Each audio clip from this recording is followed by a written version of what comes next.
John Means tossed a no-hitter, the third one this year. Once you show you can do it, it's about just staying at that level. Now he's taking his talent and becoming a legend instead of just a great player. Baseball lifestyle, it's my lifestyle. What's going on, everybody? Welcome back to another episode of The Grounds Crew. I am joined by my wonderful host, Bill Ron. What's going on, guys? And we got a great episode for you guys today. Before we get started, I just wanted to give a shout out to our listeners. You guys crushed it the last couple of weeks with just content and engaging and just showing us love, and we really appreciate it. Don't forget to subscribe and leave us a review, as always. First thing we're going to jump into, big news, big thing in sports right now in baseball. John Means tossed a no-hitter, the third one this year. And it was a special no-hitter because he was about an inch away from a perfect game. Yes. And what happened was on a strikeout in the third inning, it was a pass ball, runner reached safely, and that was the only blemish. Yeah. Only blemish. And next pitch, he got thrown out trying to steal second base. Just an absolute masterpiece for John Means. And now that's the only time that's ever happened. Only right? time it's ever happened in MLB history. You and I talked about this either last episode or 2 episodes ago. I feel like pitchers are way ahead of the hitters right now for whatever reason. Again, you and I have said one of the things that it could be, it's much easier to work on the skill of pitching without games than it is to work on the skill of timing and hitting and going against those guys. But, I mean, hitting continues to suffer, and pitching seems to be at an all-time or at least a recent time high, comparable to what offenses have looked like. Yep. What I think is interesting is you're seeing a lot more of guys who were kind of looked at as mediocre to like just being a good pitcher but not like at an elite level. There's more of those guys moving into elite stats. Yes. And I think that could be interesting for the long tail of that. That gives them confidence. That shows them, hey, these are the things I need to work on to be the elite level and to stay there. So I'm curious to see if like we talked about last episode, I believe, like if there's a fall off or if these guys continue to stay at this level because they've figured out all the different moves and things to be the elite pitchers that they have the potential to be. Yeah, and looking at other guys, it seems like some of the well-known names are doing okay. Mm-hmm. You know, you obviously have DeGrom and then everybody else in terms of what it is, but it's been a year where I feel like we're hearing more of like, hey, here are some other guys. Yep. Here is like a next wave or new guys or guys who didn't always perform at this level, performing at a high level. Corbin Burns, prime example. Yes. Guy was absolutely tearing it up. Had kind of just a average, maybe slightly above average career up to this point, and was the beginning of the season was absolutely setting records every game he went out there. So yeah, we're starting to see those other guys really making an impact. I think it's great. And then you got a guy like Bauer. Bauer's got a weird stat line. Mm-hmm. He just continues to let up home runs everywhere. Yeah. But his ERA is not bad. He's got like a 2.5 ERA hovering around there since he started off the season poor. Yep. His stuff has looked crazy good. So good. When you watch it actually on screen, his slider is breaking so late and so much. All the stuff that he has, he really looks dominant. But when he misses, for whatever reason, just getting teed off on. I think he's almost at double-digit home runs allowed this season in 5 starts. Now I got to pull it up. I got to know exactly. Yeah, I think it's definitely he's like you said, he's dicing it up, and then when he's making a mistake, it's a very bad, obvious mistake that guys are just ripping on. But then the rest of the game, he'll be good. That's why his ERA is not crazy. 8 home runs allowed already this season. Wow. Okay. Yeah, and he's also in the division where he's given up 2 to Tatis already. Yes.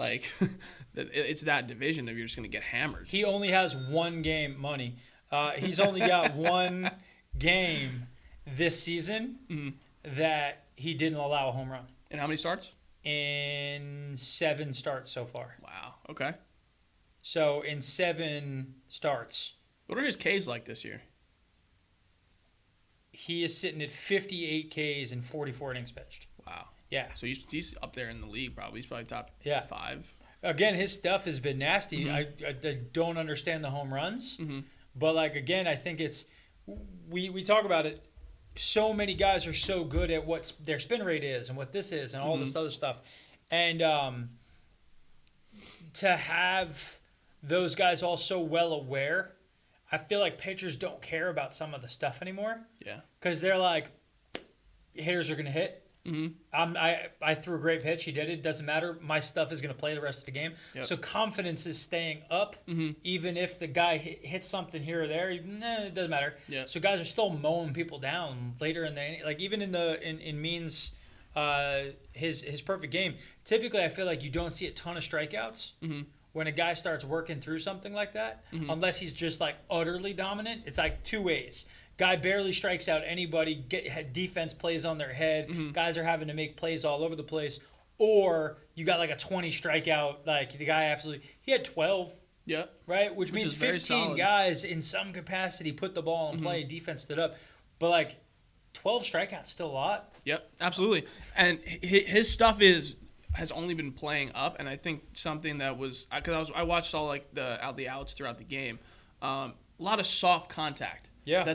That's Means' big thing because I didn't really see any plays. There was one catch by Cedric Mullins that was like a tough play, but other than that, like the majority of no hitters, you see some play that's like okay, like, you totally saved it. That was an amazing play.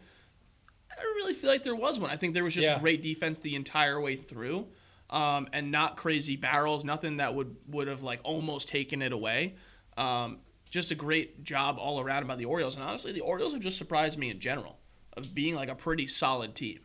And speaking of pitching performances, just to stay on guys, because I want to bring back a guy we talked about on the show a couple of times. Steven Matz all of a sudden is doing his Steven Matz thing. Oh, is he? Yeah. So Steven Matz 2 starts ago walked into his start with a 2.31 ERA. The game before that, well, his first 2 starts he was like 1.4. So he was a 1.42, then a 1.46, then a 1.47, then a 2.31, then a 4, now a 4.78. His last 2 starts, he has let up 6 earned runs in 3.2 innings and 5 runs in 5 innings. Against who? Against the Nationals and the Athletics. Both good teams. Listen, good teams. I hear you. Yep. He's a guy who's just frustrating. Yes. And that's one of those things where like he could go from being just purely dominant to complete bust. And that's what Mets guys saw is that's how hard it is to be a great player. Yep. And it's why there's this separation is he's just an elite guy 50% of the time. Yep. And what the other 50% of the time is how low's your floor. And it just seems like for him his floor is all the way to the ground. Whereas Bauer, more home runs allowed, has those moments, but just doesn't allow them to compound. Right. Because his floor is just higher. And it has led up. They look so comparable in a lot of different things. And then just to see the wide disparity in terms of what an ERA looks like, these tiny subtle changes. But interesting that pitching is so far ahead. Do you think hitting catches up at all this year? Because some guys always figure it out, right? Sure. Trout's been an absolute monster. Stud. It's ridiculous. And again, we talk about he actually has real protection in the lineup for the first time ever. And he's displaying some stuff. Yep. But then you got a guy like Stanton. Stanton's up to currently a 11-game hit streak where he's batting 500 with 5 home runs. Yankees are now surging and going on the back of him doing that. He has figured it out. But who are other guys? Like, do you think hitting in general will come around, or is this the year of the pitcher? I think you'll see some guys figuring it out and getting better and getting to where they normally are. But I think you can usually see, I would say maybe give it another month or so to see kind of, because I would say about like May, June, you see guys either figuring it out or not. Yeah. Because then at that point, then people start saying, okay, if you haven't figured it out by the end of July, we're probably going to trade you, do something like that. And you know what I mean? So you're already approaching that point of people actually start evaluating how you're doing so far. You see guys start getting sent down around this time to start working on things or whatever, kind of depending on what they're doing. And I love right now is like the perfect time of the year where everybody's like, it's still so early. It's like, guys, some teams are out here with 30 games in. Yep. 30 games is not early anymore, right? This is not early. You're now in the season, right? Like there's no more like you can't hide around this. You're somewhere in the ballpark of coming up on 20% of the season done, And at that point in time, if you suck, this is going to be a down year for you.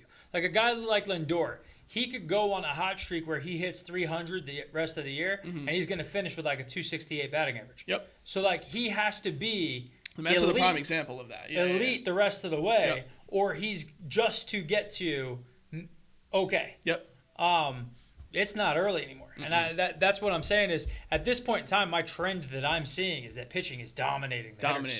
And if your team is strong pitching, don't worry, you'll be fine. Yep. Your offense can suck because everybody's offense looks kind of trash right now. You know, there's a few teams that it's like, oh, we really got it. Yep. But everybody else is just kind of like, eh. Yeah. We'll see if they figure it out. I don't know. Like the Dodgers. Yeah. They were getting by solely on the back of our pitching has been nasty. Yep. We'll just be fine. Now swept by the Cubs, 2-8 in the last 10, and now one of their big strengths is weaker. Yep. Right? May out with TJ surgery. He's going to be gone. Hate to see that. Hate to see it. It's bad for the game. Yeah. But it makes things interesting. Right? It does, yes. The Padres immediately are like blood in the water. Let's get after it. Darvish looked phenomenal as start yesterday.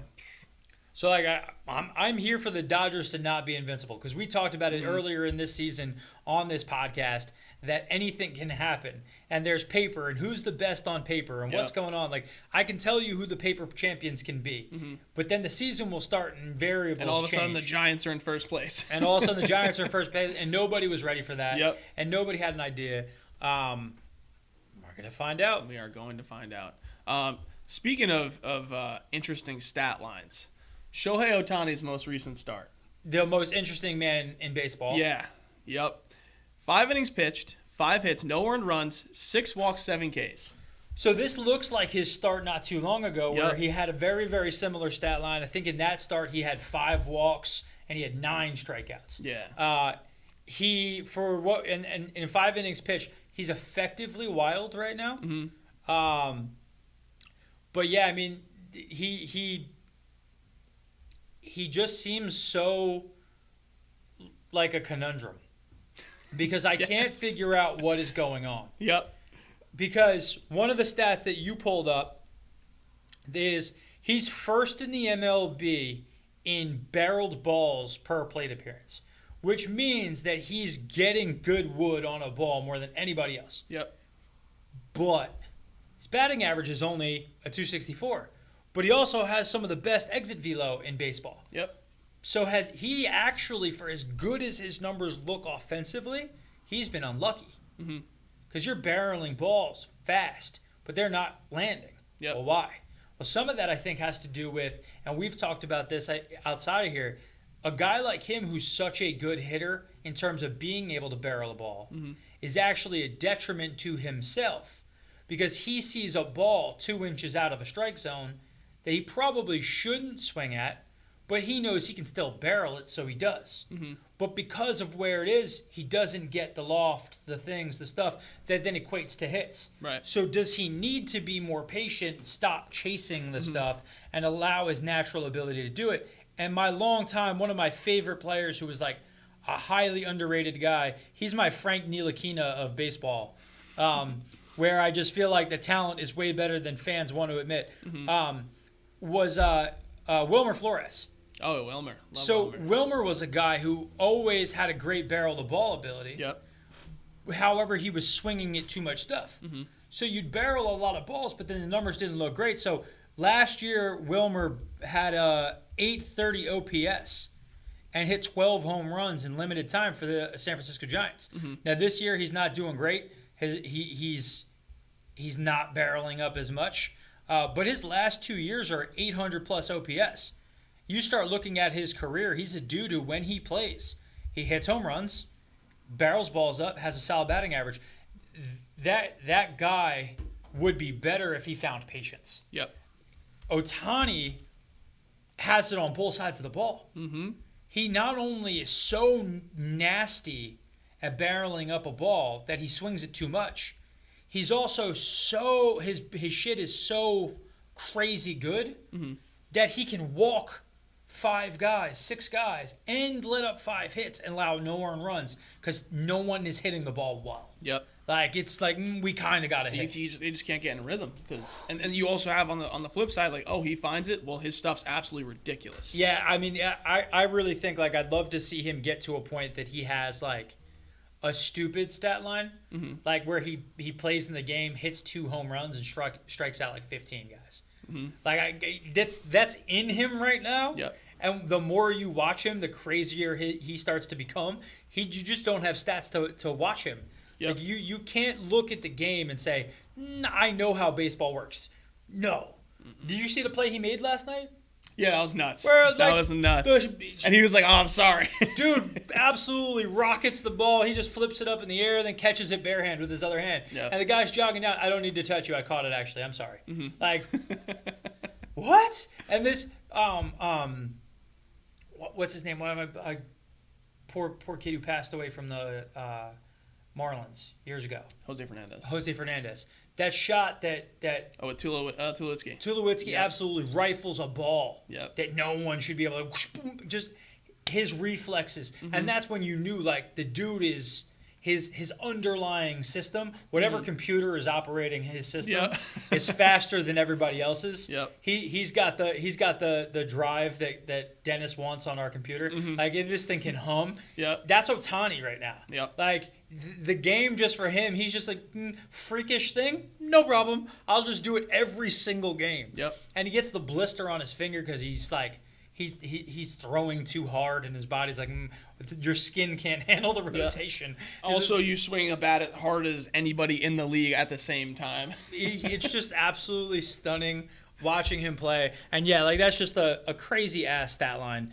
He's also top 5 in stolen bases. I just want to point that out also. So, like, everybody, like, and it's fun listening to the other guys talk about it. So, like, I guess, I think he hit a home run off of Glasnow. Yes. And Glasnow's talking after the game, and he goes, that is a huge human being. Like, you think about Ohtani, and I think people think he's smaller than he is. And it's like, no, dude, it's like, he has the physical characteristics of LeBron James. Like, this is the LeBron James of baseball. Forget everything you ever met. Like, he can do everything. You might not like the way he plays the game because he has assorted these strange skills in his own way. Yep. And you're like, no, I want him to either be a power hitter or just a pitcher, be a high whatever. average guy. And he's like, why don't I just do it all? Yep. And just, fuck it. And you watch him play, and it's just like, he's so fast. You brought it up in one of the episodes previously about how he's the fastest from home to first in baseball at one point in time. Yep. And it's like, and everyone's like, oh, okay, so he's a little quick. But he's crushing home runs. And he's throwing 100 miles an hour. Like, this dude. And he's also a gigantic person running at that speed. Like, he just doesn't, it's not normal, which is LeBron when everybody's like, oh, you expect the 6'3", like Russell Westbrook, you look at him, you're like, yeah, he should be fast. Yeah. Skinny, built diesel, really athletic. You can see him jump. Yeah, that guy being fast. Then imagine that LeBron is faster, and he outweighs him by 40 pounds, and he is 5-6 inches taller. And you're like, that's not supposed to happen. Yep. That shouldn't be a thing. It's crazy. That's Ohtani right now. Yep. Like, Mookie Betts is a tiny dude, right? 5'11", like $195, like good power. Ohtani's out here walking around. I think he's like 230. Yeah, he's a house. He's a big person. Him and because Trout's another guy that people look at and they're like, Trout is a normal dude. Yeah, they're saying 6'4", 203. Shenanigans. No way. He's 225. Probably. Yeah. He looks a little wiry, but I doubt it. He is a tank. Yeah. He's a battle tank. Yep. And 6'4", like big ass dudes. Yep. Like when you see when Usain Bolt came on the scene. He had always been a 200-meter runner because 200 guys can be taller. 100-meter guys typically a little smaller because it's a shorter race. You don't need your strides to open up as long. Right. So when he started beating everybody, they're like, well, this isn't fair. Because now that we see it, you have everything that we could never have. And you have the things we do have. And guys just are out here like, well, fuck me. I could be as great as I want to be. You physically are just way better than anything I'll ever be. Yep. That's Ohtani right now. Yep. And he's then playing next to Trout, who's turned on God mode and just been like, oh, yes, I can do everything. which I love. Love it so much. Because he's been such a cornball player for like a long time for me. Like, yes, he's good. And yes, he's great. And we get bored by how great he is. But we were talking about it. Great when it didn't matter. Like, your team never wins. You have these puffed up stats that just don't. Now they're at least in a conversation. And he's a stud. And it's been just such a cool thing watching that all happen. Yeah. Now let's bring everybody all back down to earth. Injuries in the game. Yep. Always ruin the hopes and dreams of fans globally when a guy gets shredded and you're like, oh, he's so good. And then, bye. DeGrom skipped a start. Yep. And that scares everybody a little bit because, that starts being like, are the wheels about to fall off? Are we getting a Noah Syndergaard situation again? Yeah. But I feel like Jake is very well aware. And he goes, I don't feel perfect, so I won't play. Well, we said his last start, he was a little all over the place. Little off. And he said he couldn't really control his fastball, which we agreed. And then it comes out that his lat's not feeling so great. And it doesn't shock me, honestly, because I know that can be like a common injury with people who throw hard. They just kind of get a little too outstretched and it gets a little sore, a little strained, whatever. And they said he's still good. Probably going to pitch this weekend. Yep. Don't be alarmed, Mets fans. But I'm sure, I know that we definitely were holding our breath just a little bit. Because we're Mets fans, and you look at it, and you're like, well, the Mets are about to just fall apart out of nowhere because that's what they do. Yep. And it'll always start by the best player. Right now, Lindor, right, can't hit anything in the history of the world. Yep. He's the worst hitter on the Mets, including the pitchers. And, it's a tough life. It is tough life. Then you get a guy like George Springer, big offseason signing. Yep. Toronto has been right around competent, right? 15 and 14. They win enough.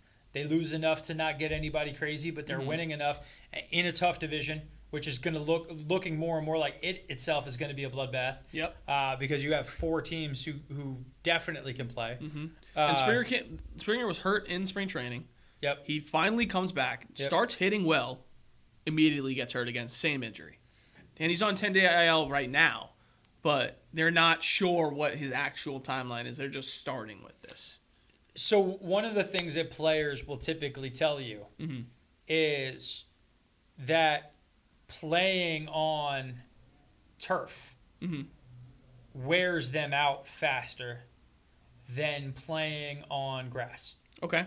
And the reason that playing on turf wears you out faster than playing on grass is dirt is inherently moving. Even if you can't feel it, when you put force into the ground shifts underneath you, if ever so slightly. When you're on turf, 3 inches below it is concrete.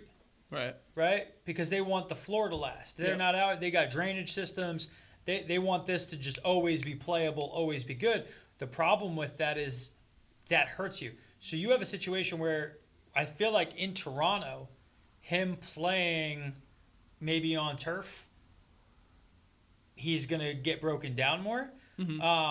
Maybe they were on a different turf from before to where he is now, because he looks like he's picking up leg injuries, and usually for a guy like him, that's the change, like stuff on the ground. Like, is the turf different? We saw with who was it? Was it the Giants and Jets?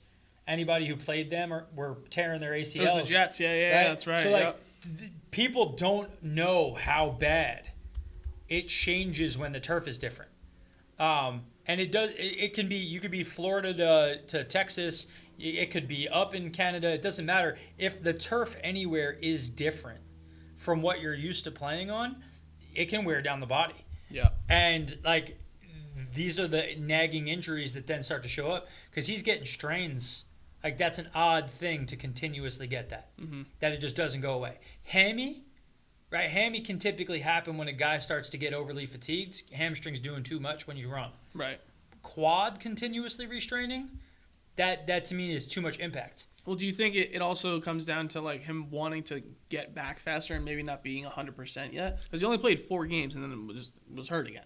But that's my thing is injuries are always odd, no matter what it is. But even a hamstring strain. A hamstring strain, you can get back to being functional in a week. Okay. You get away from being able to be injured again probably with 2 to 3 weeks of time of actual rest and making sure doing no, not even just actual rest, or just working on it, making sure you build up the strength all the way back up. Okay. Because something was out of whack, that you were in a situation where that you pulled the hammy. Well, why was that? Were your hamstrings too weak? Were your quads overly tight? Cool. So we're going to make sure that we get massage. We're going to make sure that we do strengthening exercises. Hey, you have to live with the trainer before every game doing all your stuff. Again, perfect example for us being New York fans, Derrick Rose. Derrick Rose, when he was younger, was just a monster. Then he got the knee injury and he became not a monster. And now one of the things that the Knicks pulled up as one of the things, he's doing this thing called fascial stretching. So fascia is this bundle of stuff that covers your muscles and allows everything to connect and create force. Yep. So when an athlete has built up damage over time, those things can get jacked up. Well, now he's doing all this stretching and he's doing all these things to keep himself healthy, and he's having a transcendent rise back in his career because he's not old, but he needed to do the things to keep himself healthy. Guys pushing themselves to come back fast, unless it's a thing that's directly in your swing or it's directly into who you are, I don't see it being as big of a deal. Like an oblique strain, you can't come back from fast. A hamstring strain, you shouldn't really come back fast. A quad strain, that's like 5 to 7 days. You should be feeling better if you're doing all the things you need to. Are you taking care of your soft tissue? Are you doing all the stuff? So, like, if he is doing all that stuff and he's eating and he's doing all the stuff he needs to, I have to look at it as an environmental and something that he had change your sneakers, do something, right? But, like, you shouldn't be pulling a quad all the time. Yeah. Like, that's just... That's a more rare thing for why are you getting into this situation. So that's just an interesting one. You have listed here like Rendon with the knee contusion. Came back for like 2 games and then it just foul ball off his knee. You can't come back. So like, I really hate to see that because I want him, Ohtani and Trout to get hot. I want to see the troika get loose and do their thing. Yelich with his injured back. That's one that sucks. Yeah, and that's not the first time he's got that. You're a dude with a bad back. Yep. And when you get your bad back moments, like we laugh that like you're standing up during meetings. Yep. Like that's one of those things that once you have it, it's really hard to go because so much is intertwined with your back. Yep. So that's sad for Yelich because especially you start getting those, you start getting to a point like, am I gonna get surgery? Is it going to impact my career? Nagging thing. That's what I got at my freshman years when I really started like feeling it because it was just a lot of like doing rotation and throwing a lot, and then it either got worse or just hasn't gone away at all. And I'm sure that's probably his situation right now. He came back, probably took some like real like full effort swings, but he probably went in BP, was like, okay, cool, I'll go 75% in game, takes a big swing, and now we're back to square one. And that's one of the things I think the everyday fan doesn't really get. About how much they need to do baseball activity to be good at baseball. Yep. Right? So, like, a buddy of mine is he works with a company that works with streamers and video game guys and, like, sponsors professional gaming circuit and everything else. And he tells me, like, a lot of the guys who they sign who are the pro gamers, they play video games 20 hours a day. They sleep for 4 hours. That's why they live on energy drinks and stuff, because they have to play 20 hours a day for 10 years to get to the point that they're so quick with this one game that they compete at that scale. Yep. Baseball's the same thing. Like, to be that good in a game that's played 10 months out of the year, you never really rest. Nope. Most guys get about 4 to 6 weeks of non-baseball activity at like a level that's training. They're still having a catch. Yep. They're still, I'll take a couple swings. I'll go outside. I'll hit off the tee for like 15 minutes. Just keep myself year-round all the time. Yep. So when do you recover? LeBron said the other day, like, I'll never be 100% again. It's over. In my career, I'll never get back. It's impossible. Like, he's so far down the hole now that there's no comeback. Yep. Like, that's just part of it. I have to accept that I will forever now play at 92% and diminishing every day. Yep. They don't want to take Like, the amount of time they really would need to actually do nothing is just not feasible for them to stay at the level that they're at. It's not a thing. And now with the even crazier things with it is with analytics and everything else, the game is harder. Yep. Because every person you're going against is almost like a android with data behind them, exactly where they should be, what they should do. So you not only have to be great, you have to be at your best more often. And you have to be perfect physically as often as you can. It's difficult. Especially with I think the perfect example is how the pitchers, what they're able to do now, able to see, learn from what they're doing. Their reps are becoming, in practice, will become better and more effective. And when you get onto the field, your swing's got to do the same thing to match that. And right now, I don't think they really are. But people are trying. Harper's still out, wrist bruise. He's been out for like 5 or 6 games now. I like that he's out because of a wrist bruise and not because he took a ball straight in his nostril. Yeah. Like, you got hit in the nose and you were just like, improvement. Yep. I look better now. You know who's not, or who came back is actually from his injury and is actually playing well? Aaron Judge. He's figuring it out. Until he gets hurt again.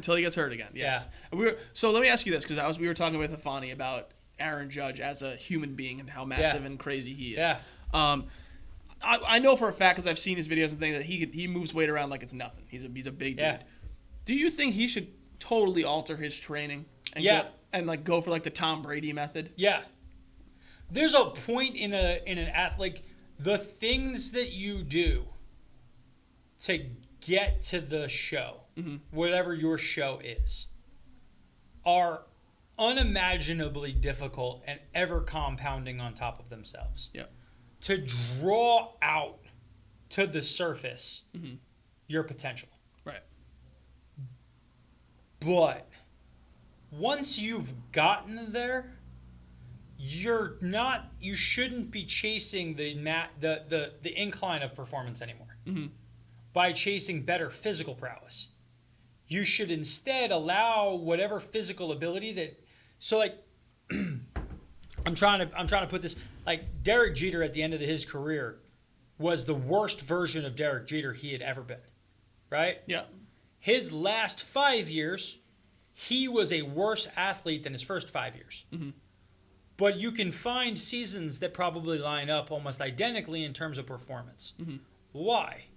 The reason is that by the time he got to the end of his career, his understanding of his body, the game, his preparation, was now so far ahead. His processor was so much better. He didn't need to out-athlete his ability, right? Yep. But when you're young, you're not going to be as savvy as the old guys. So how do you win? You win by out-athleting them. Yep. So Aaron Judge came into the show, and he was not a great hitter. If he had been in a world-class, like, absolute stud, unimaginable hitter, he would have been up before he was as old as he was. Right. Once you show you can do it, it's about just staying at that level. Yep. But you don't need to go as hard to maintain as what he does. And when you see dudes who are like, I need to lift, like James Harrison, everybody jokes around about, like, all the weight he lifts and everything else. Like, yeah, but James Harrison, when everybody finally found out how much he was working out like that all the time, like, he was just meh. The player he had been when he was younger, he was able to do, but he's wearing his joints down. He's now a part-time pass rusher, and he can give his best self. He was worse. And the weightlifting didn't make him better anymore. Right. It probably stole from athleticism. So, like, Tom Brady's method is that Tom never relied on any physical characteristic. He didn't care how fast he threw a football, how far he could throw it, how much quick he could. So because of that, what was he trying to train for? I want to train to survive. And as long as I can survive and do the skill every day, I am good enough. Yep. Whereas a guy like, take for example, Kyler. Kyler Murray is all about his athleticism. He needs to maintain a level of athleticism that stays above people. So he probably has to put more effort into what does my physical body show up like. Right. I have to still sprint, right? Tom Brady might be able to get by, but I'm going to do 10 sprints a year, right? Because I don't plan on having to sprint that often. Right. Like, yeah, you guys will see me run for 6 yards and slide. I can do that, right? But he's not out here like I'm going to have to take off because part of my game is escaping a sack and then on the run running and rifling a ball. That's not me. As if I get to the point, if Tom Brady gets to the point that he has to run that much, Tom Brady either throws the ball in the dirt or falls down and lets somebody touch him and sack him. Yep. He knows who he is. Judge needs to recognize you are already the biggest, baddest motherfucker. You got to bleep me out on that because that was a rougher one. That was a loud right? one. Yeah. he's the biggest, baddest ever that exists, and he's got to just accept that he could probably diminish physically by 10% in terms of power, and he would still hit more home runs than most other guys. Yeah. And then he'd play more often, so he'd actually hit more home runs per season and impact winning at scale. Instead of, hey, we love you for 100 games, because in 100 games, if you could make your 100 games 160, you're a legend.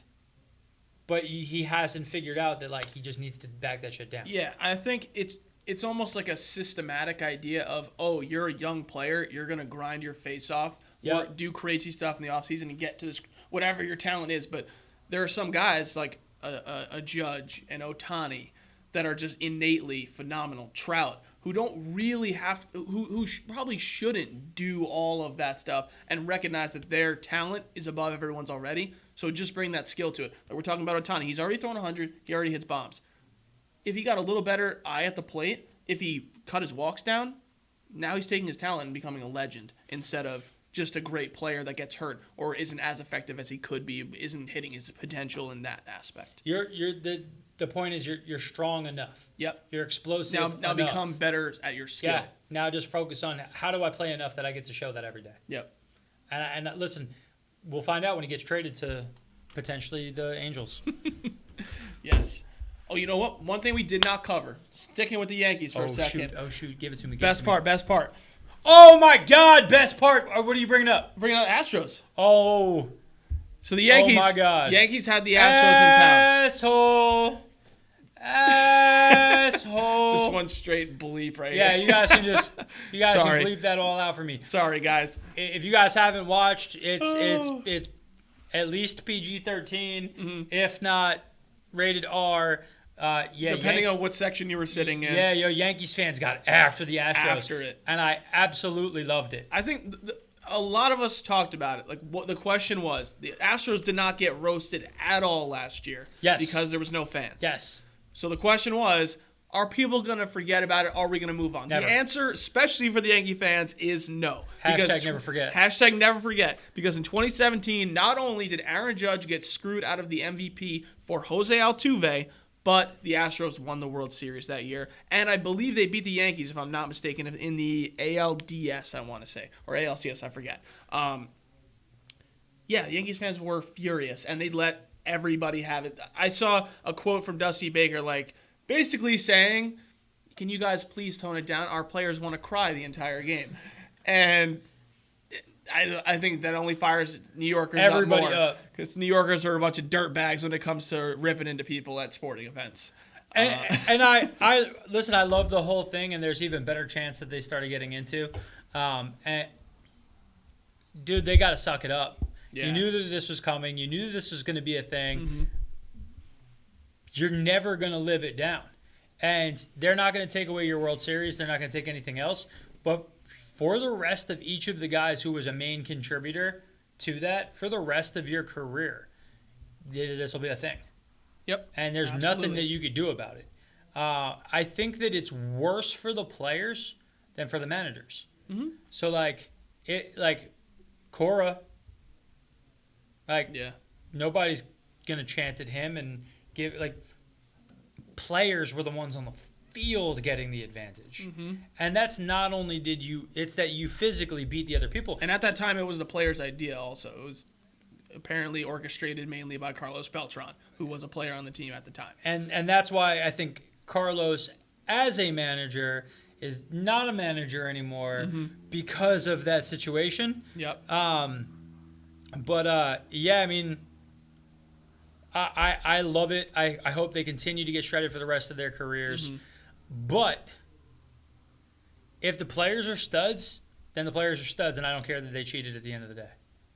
Yeah, Which it's maybe we'll talk about cheating and how good people are in an upcoming episode. In an upcoming episode for sure. Might You'll be a have to thing. pay attention. You'll have to listen to find out. And with that, we'll catch you guys next time. Again, remember, like and subscribe below. We appreciate you guys listening. For those who are only listening, thank you again.